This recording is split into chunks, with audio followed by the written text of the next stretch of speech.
We have a vaccine that's coming. It's ready. It's going to be announced within weeks, and it's going to be delivered. We have Operation Warp Speed, which is the military is going to distribute the vaccine. I was in the hospital. I had it, and I got better. And I will tell you that I had something that they gave me, a therapeutic, and I got better very fast, or I wouldn't be here tonight. That was the president actually talking about remdesivir. He took it whilst he was suffering from the virus. And, by the way, remdesivir has just been approved by the FDA for widespread use. Alex Azar, back with us this morning, Health and Human Services Secretary. All right, Mr. Secretary, I've got a laundry list of questions. Let me ask them all up front. Who can get remdesivir now? What's the cost? Will the insurance company pay? And when do I take it? You got all of that, sir? Can you just tell us? Go through it all, please.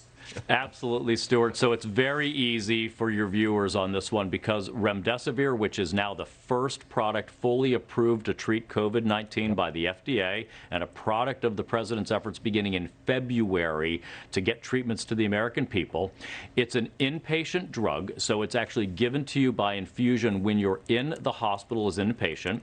And so you'll get that if the doctor and hospital determine it's appropriate for you to get. The hospital is paid a flat fee for your inpatient stay. They absorb the cost of remdesivir. You do not. And so it's all covered as part of your being in the hospital. So that should not be an issue for anybody. This is now late October. Remdesivir is approved. You say the president started pushing for this in February of this year. I'm trying to do the math here. So you're looking at about 7 months from start to completion of a treatment. I think that has to be a record speed.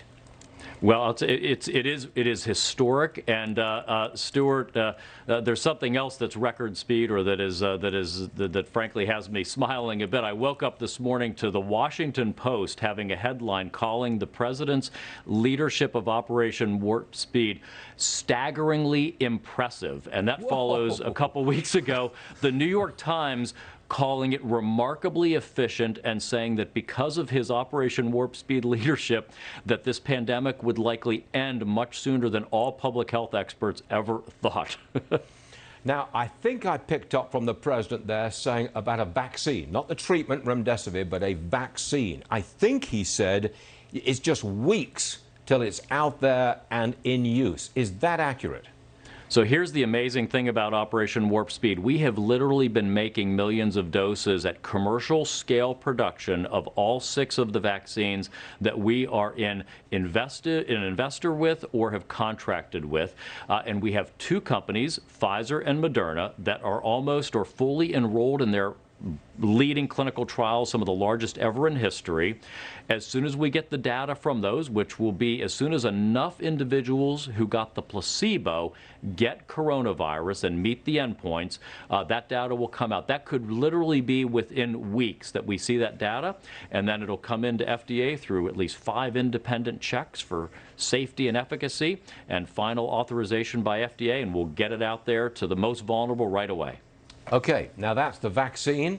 We've dealt with the treatment, remdesivir. How about the test? How far away are we from a test where you get the results instantly?